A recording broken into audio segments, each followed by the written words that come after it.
Good morning, renungan 5 menit kasih karunia pagi ini. Saya beri judul, digugah oleh Roh Kudus, bukan oleh tanda kutip madu manusia. Imamat 2 ayat 11, suatu korban sajian yang kamu persembahkan kepada Tuhan, janganlah diolah beragi.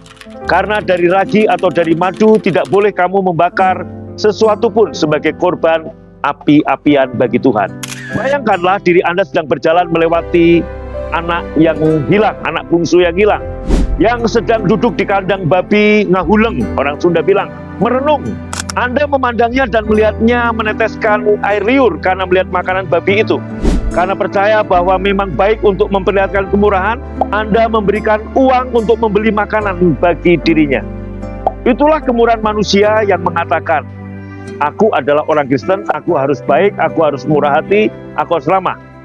Kemanisan dan kemurahan manusia seperti itu dapat disamakan dengan madu.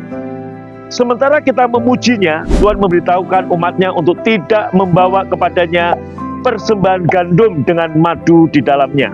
Persembahan gandum berbicara tentang kehidupan Yesus di bumi.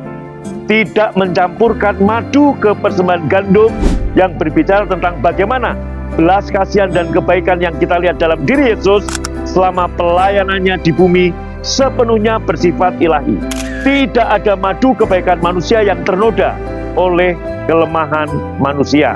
Jika ditinjau kembali, hal terburuk yang orang dapat lakukan kepada anak yang hilang itu adalah memberikan uang kepadanya saat ia berada dalam kandang babi. Bukan saja ia tidak akan pernah pulang ke rumah, tetapi apa yang sedang Tuhan lakukan dalam hatinya juga akan rusak. Inilah yang terjadi jika kita lebih meninggikan kebaikan hati manusia daripada kebaikan Tuhan yang ada dalam hati kita, yang dituntun oleh kasih, hikmat, dan waktu Tuhan yang tepat.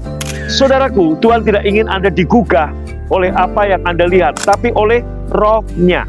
Ada begitu banyak orang kekurangan yang mengelilingi Yesus selama masa hidupnya di bumi. Tapi Yesus tidak menyembuhkan setiap orang sakit saat itu, memberi makan setiap orang yang kelaparan yang dia lewati, atau membagikan semua orang yang mati di zaman Yesus. Tidak, bahwa Tuhan tidak digugah oleh apa yang ia lihat atau dengar. Ia digugah hanya oleh Roh Kudus. Saudara dan saya juga memiliki Roh Kudus di dalam diri kita. Biarlah Anda digugah oleh Roh Kudus. Ikutilah tuntunan damai sejahtera yang Roh Kudus taruh dalam hatimu untuk melakukan atau tidak melakukan sesuatu. Damai sejahtera itu adalah damai sejahtera Tuhan. Bertindak atas damai sejahtera Allah akan menyebabkan Tuhan ditinggikan, serta kebaikan dan kemurahan ilahinya akan benar-benar menjadi berkat bagi Anda dan orang lain.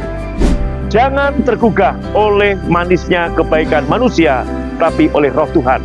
Dengan kata lain, jika hari ini Anda mau berbuat baik, mungkin menolong orang, menabur keuangan untuk pekerjaan Tuhan, untuk pembangunan, biarlah itu digugah oleh Roh. Dan ketika Roh Kudus menggugah hati Anda, ikutin, dan engkau akan melihat campur tangan Tuhan dalam taburan Anda yang dahsyat. Jika Tuhan menggerakkan Anda untuk menolong sesama, biarlah itu digugah, bukan oleh madu, oleh pujian manusia, tapi oleh Roh Kudus. Maka engkau akan melihat upahmu Tuhan nyatakan. Tuhan Yesus memberkati. Shalom.